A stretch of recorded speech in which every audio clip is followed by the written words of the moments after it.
dispositif Fred 21. Parole aux entreprises.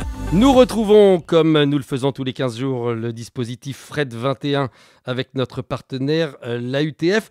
On va s'intéresser aujourd'hui à l'agence du don en nature. On en avait parlé sur l'antenne il y a quelques mois. Bonjour Alexandra Vidal. Bonjour, merci de m'accueillir. Je suis ravi, vous êtes la directrice supply chain de l'agence du don en nature. Qu'est-ce donc que l'ADN ? Alors, l'agence du don en nature, c'est une association qui a pour but de collecter les invendus des industriels et aussi de la grande distribution, que des produits non alimentaires, et pour les redistribuer à des milliers de personnes qui sont aujourd'hui en situation de grande précarité et d'exclusion sur le territoire national.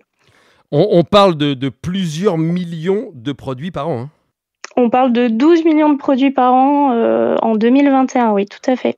C'est quasiment x2. C'est quasiment x2 en 2 ou 3 ans, si je ne me trompe pas. Tout à fait, oui, tout à fait. Par rapport à 2019, c'est x2, oui, quasiment. Et alors, comment on fait quand on est directrice supply chain et qu'il faut gérer un x2 en 2 ou 3 ans, ça doit être quelque chose ? C'est assez vertigineux, en effet. On a la chance d'avoir réinternalisé notre logistique en 2020 et d'avoir ouvert un entrepôt-école qui nous donne une grande souplesse sur la plateforme multimodale de Dourges. Pourquoi une association comme la vôtre a décidé il y a 3 ans de s'engager dans le dispositif Fred 21 ? Eh ben justement, ça va un peu de pair avec l'ouverture de notre plateforme en propre. Le dispositif Fred 21, il nous permet de continuer finalement notre objet social et environnemental, et donc de travailler sur la réduction de nos gaz à effet de serre. C'est un très bon outil pour nous donner des idées sur comment engager cette réduction, des méthodes de calcul aussi, parce que c'est pas forcément simple comme sujet. Donc c'est un bel outil pour prendre en main cette problématique environnementale. Vous aviez des objectifs qui ont été fixés en 2019.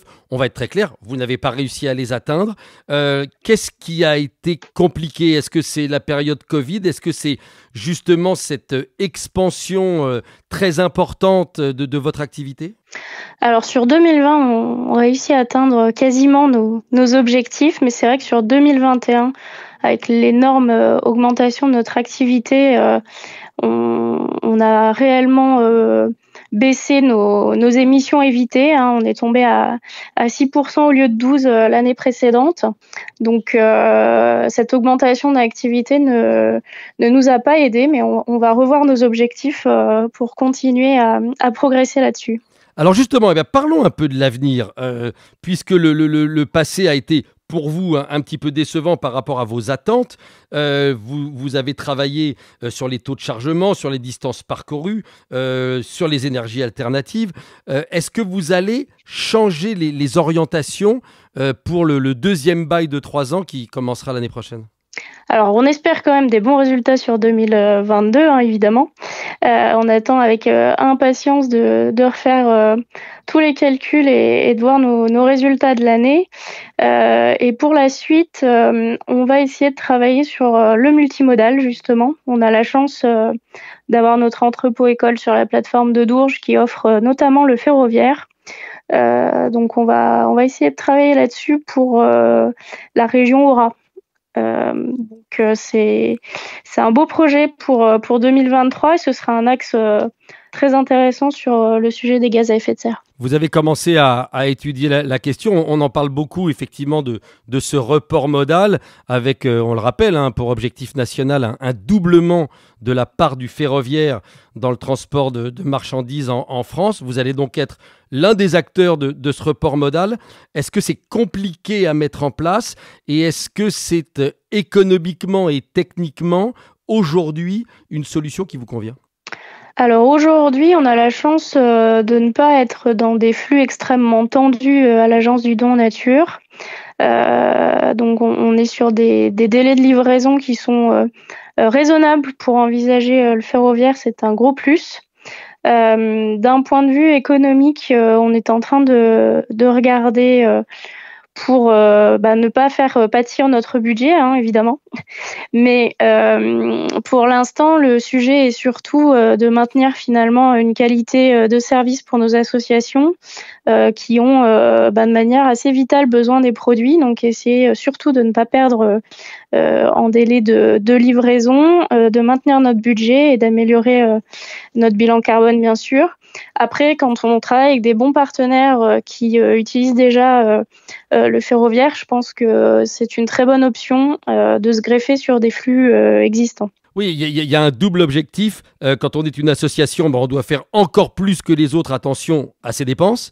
Et on se doit aussi d'être exemplaire, et notamment vis-à-vis de l'environnement. Pas toujours facile à concilier tout ça. Non, effectivement, c'est pas simple, mais je pense que ça fait partie de l'ADN, de travailler aussi les objectifs environnementaux et dans le cadre, je dirais, de notre objet social, bien sûr. L'ADN d'ADN, c'est beau, c'est une belle conclusion. On va s'arrêter là-dessus parce que c'était vachement beau. Merci beaucoup, Alexandra Vidal, directrice supply chain de l'agence du don en nature. Et puis on suivra évidemment à partir de l'année prochaine vos nouvelles orientations. Puis on vous souhaite d'atteindre vos objectifs tout en servant au mieux tous ceux que vous aidez. Merci infiniment. On retrouve le dispositif Fred 21, bien entendu, sur l'antenne de Radio Supply Chain dans 15 jours. Merci à vous tous d'avoir passé un moment avec nous. Si vous avez raté quelques moments de cette émission, ne vous inquiétez pas, dès la fin de journée, elle vous attend en podcast sur notre application et notre site. Vous le savez. Passez une excellente journée. À demain. Dispositif Fred 21, parole aux entreprises.